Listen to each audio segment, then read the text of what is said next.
Natuman gyud, nataw gyud ang kaluwasan dinhis kalibutan tungod sa dawat o pagsanong ni Maria o ni Jose. Kung kamo pa kaha ang naa sa dapit ni Maria o ni Jose, paminaw ninyo, madayon kaha ang kaluwasan? Kinsay mo ingon, Pader, ug ako pa to diha sa dapit ni Maria o ni Jose, madayon gyud ang kaluwasan. Taas ang kamot. Taas ba? Dili, di mo mudayon. So, daghan kaayo ang wa mo pataas, murag 99%. Wa mo pataas. Sa ato pa di ay, yawanon giday mo. Kaya ang yawa man mo'y babag sa kaluwasan. Di giday madayon ang kaluwasan, no? Tagaan tamog second chance. Ibutang nato ron og kamo pa'y naas dapit ni Jose og ni Maria. Kinsay mo ingon, madayon yun ang kaluwasan pa der. Taas ang kamot. Nanay mo rag na convert gamay. So na lang. Tinuod na, kay ang kaluwasan nga gihatag sa Ginoo nato nga mo'y gisaad sa unang pagbasa nga moabot ang hari nga maghatag og kaluwasan.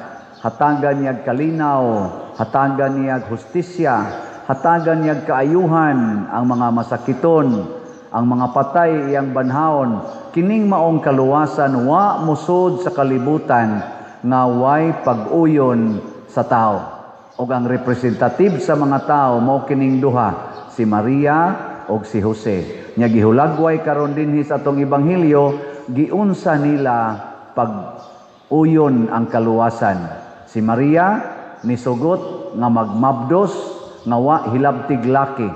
Kinsang bayhana dinhi ang mosugot nga karong inighumas misa mamabdos dayon mo. Taas ang kamot.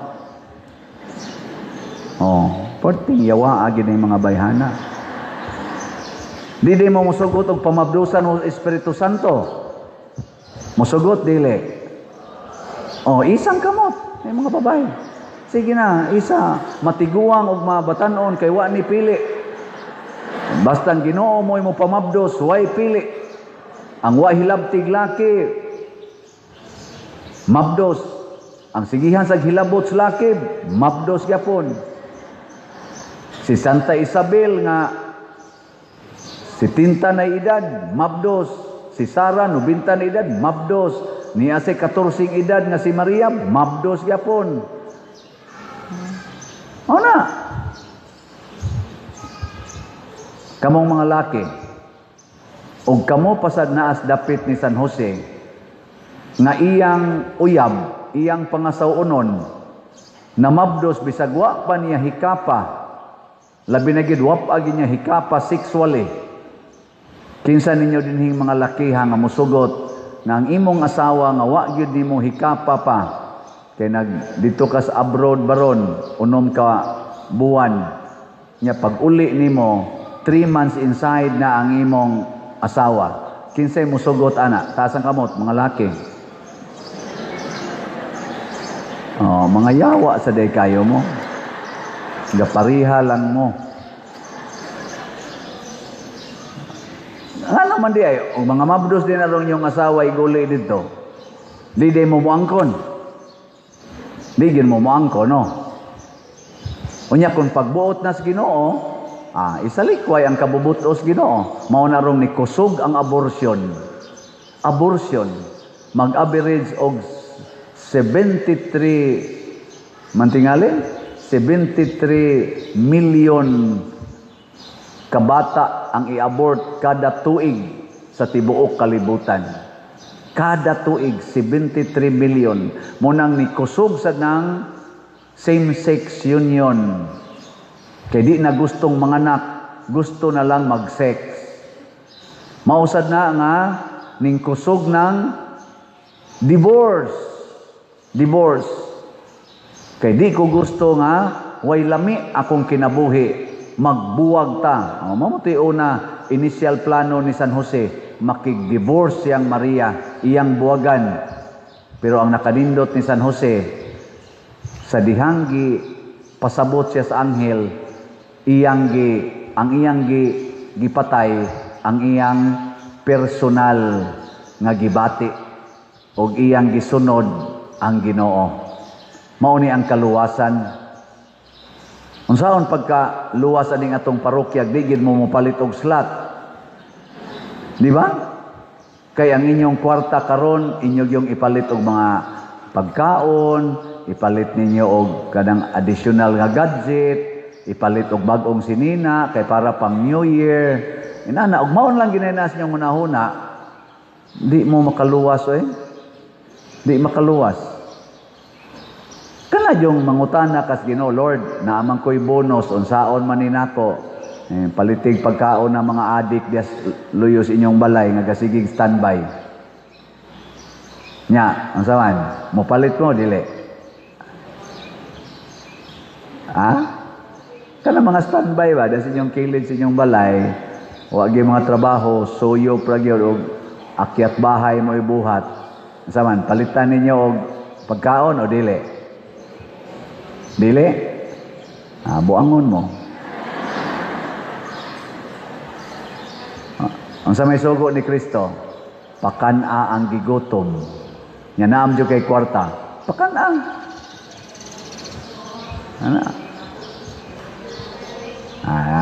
Ningog ng mga yawa. Sabi yung pakanon, magsige na lang nag-standby diha, magsige, salig lang na, magsige diha. Mao na yung mga tingog sa yawa. O tinuod pa na, dili na unta si Kristo moingon nga pakana ang gigutom, paimna ang giuhaw, bistihi ang mga hubo, pasudlas inyong balay ang way balay. Di na lang ta siya musulti ana.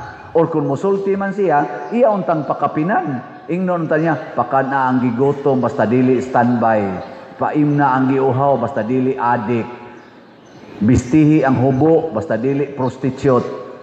Iya untang pakapinan. Wa may pakapin. Ug di ta mo sunod ana, di kita mo yung mga yawanon. Ug maunay kaluwasan. Pila ka buk adik ang nibiya sa pagkaadik tungod kay giatiman og mga taong mahigugmaon. Daghan kayo. Pila ka buk nag-standby lang, way mga trabaho. Karon mga managers na gani, karon mga businessmen na gani, tungod kay gitabangan sa mga taong naluoy nila. Di ba? Pila ka bukway balay, nga karon kontraktor na gani og balay, tungod kay giatiman sa mga taong naluoy nila, nga sila naglibod suroy lang. Daghan.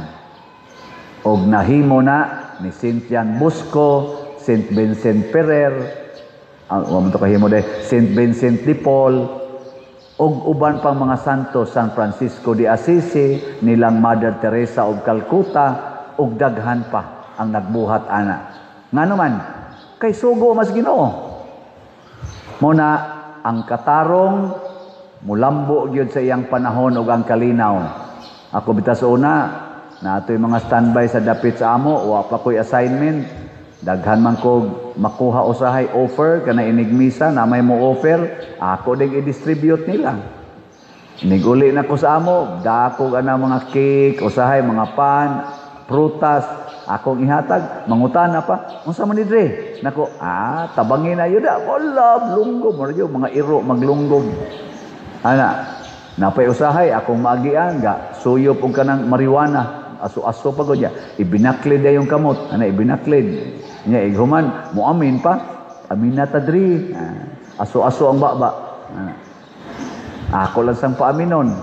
Ubay-ubay gid nila. Ang niaktibo sa kapilya, niaktibo sa simbahan, o doon nagipipila nga, nakagraduate yun. Nangausab.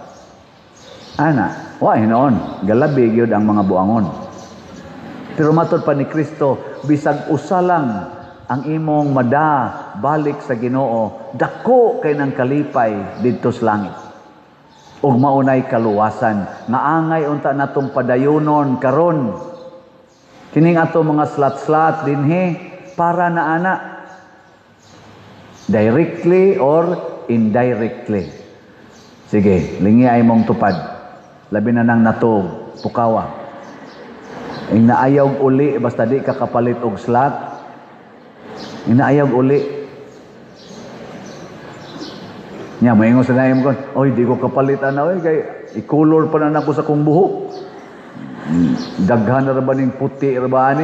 Ingkain lang nagkolore, kadto na lang natural ni mong buhok. Nya ang budget ana ipalit na lag slat. Uy, ako ra ba nang i-irritat sa akong naong kay mura ra ba ning luspad na ni. Asag di na lang nang mura kag kana ganing naasod lungon. Kay total tiwasono naman sa gyud ka. Ana. Basin pa di iniguli nimo dito makras ra ng motor. Nya ugma di nakakatambong kay wa na buak imong inig susi anas Ginoo dito inig tan-aw niya ang katapusan nimong gibuhat palit kag slat ditso kas langit nga naman matod pa ni Kristo asa ang inyong bahandi adto sa didto ang inyong kasing-kasing. Unsa may meaning sa slat be? Ang S sacrifice, ang L love, ang O offering, ang T treasure in heaven. Di ba? Langit dayon ka. Sa karong buntag, atong unang misa, giduol ko sa Kristan Pader, wa mamisahi ang kambayog. Basig di sa niyo misahan ning sunod nga misa. Ano man? Kay ang pare nga na in charge na emergency, wa kalahos. Nako hasa maron. Na police station. Nako, ano wa mas ospital? Amot buhi pa ba to ron? Diba? Pare na gito ha? Kamo. Di man gani mo pare. Pwede ra gid mo patyon anytime. Basta lakaw-lakaw nyo na, magdapag yun mong lugaw, tapsingan sa balhabal, lagpot pang lugaw. Buak pang sus, nagkaon na bagid yung taglugaw. Wata ka siguro di ba? Muna, kung mo simba ta, simba gyud. Na akong gipangkuan dito, na akong gipanghangyo ganiha nga irog mo adto sa unahan. Padiroy mo duty pamanggug ko padir. Nako nya sa may pasabot mo ana, mo simba kag gamay, nya duty kag dako. Unya ipadong nimo sa imong dutyhanan kay nibiya jud kas misa dire kay mo duty na ka. Nya mabangga nang imong gisakyan, nya mamatay ka. Unsa may iphon sa Ginoo, unsa may tan-aw sa Ginoo, ang imong relasyon niya. Nya imo manggibiyaan siya. Di siguro gyud ka nga maimpierno. Og musimba-simba. Og sa may timaan sa musimba, maningkamot yun nga makaapil sa unang panguros. Kanang igingos pare sa ngalan sa Amahan, sa Anak, sa Espiritu Santo, nya ang Ginoo manaka ninyo dayon. Kanang pangurusa importante kay na kay pasabot ana nakaapil kas misa. Wan aga na ikakaabot ana. Wana. Di na klarong misa imong naapilan. Gilingay imong tupad. Ina nakaabot ka sa unang panguros. Nakaabot? Congratulations. Pwede na mo mga matay. Nya, ang problema na sa daning makaabot sa unang panguros, di ka apil sa katapusang panguros. Nga naman, ighumag pangalawat, hala, lakaw dayon, ighumang pangalawat, muhapit pagkuhas lugaw. Awa sa day, wa man tiningali sa. Magdali ba? Magdali. O pa man mahuman. O pa man manalangin nimong Ginoo. Di yapon kompleto. Muna, si Maria, from womb to tomb, iyag yung sugot ang Ginoo gikan sa iyang taguangkan hangtod yun lubnganan si Maria nikuyog sa Ginoo. Si San Jose gikan sa pagkamabdos ni Maria hangtod namatay na lang siya nahimo gid siyang bana og amahan, bana ni Maria og amahan ni Kristo. Ngilingay mong tupad ing na unungan tika. Sige na, awa. Nganong wa man mo nang lingi diha? Na nagtutok man mo nako, ari mo muunong nako. Klaro mga inyong mga naong. Good, di gatan wag lingi be, tagaan ta mo laing chance. Sige, lingi. Mulihok man ang inyong naong good. Ana lingi, inaunongan tika. Ana. Sus, dindo taon-ta, kung ang ato mga politisyan, muunong nato, kugihan kay silang magsuroy-suroy, manglamano sa mga kamot, panahos eleksyon, halagyod, saka ng mga bukid, sud ang mga kanal-kanal, kanang mga squatter area, mukaon pang magkinamot ang mga buangon. Inig kadaog na, di na kaila nato, kawatan pagyudta. Kita pag-ilisod-lisoron. Ang nagtinarong mao pag-iakusar. Nakawatan. Nya silang mga kawatan, mao na no'y hawd kaayo. Dili maunongon. Maylas panahos eleksyon. Inig ka elected na. Purti nagyong salbahisa. Dili tanan. Naasay daghan nga maunongon. Lingay mong tupad. Ina, katong imong gibutaran ni unong. Ingnan. Ni unong. Congratulations. Basta ako na ako'y gibutaran, wa gyud ni unong. Ay, Ginoo. San Jose, tabangi taon me nga maliwat ning amo mga leader kay wa na nitibugsok ng atong ekonomiya. Perti nagyong luuya nato mga Pilipinos gikataw-an na lang tas laing nasod. Gikataw-an na lang ta. Bisan asang aspituha ma-economic, ma-tourism o unsa pa diha, gikataw-an na lang ta. Hastang atong morality dinhi, giluod na ang mga tao sa laing nasod nato. Ini kayon, Filipinos, wow, very corrupt country. Very corrupt country. Filipinos, many drug addicts. Filipinos, liwat mong Padesiano.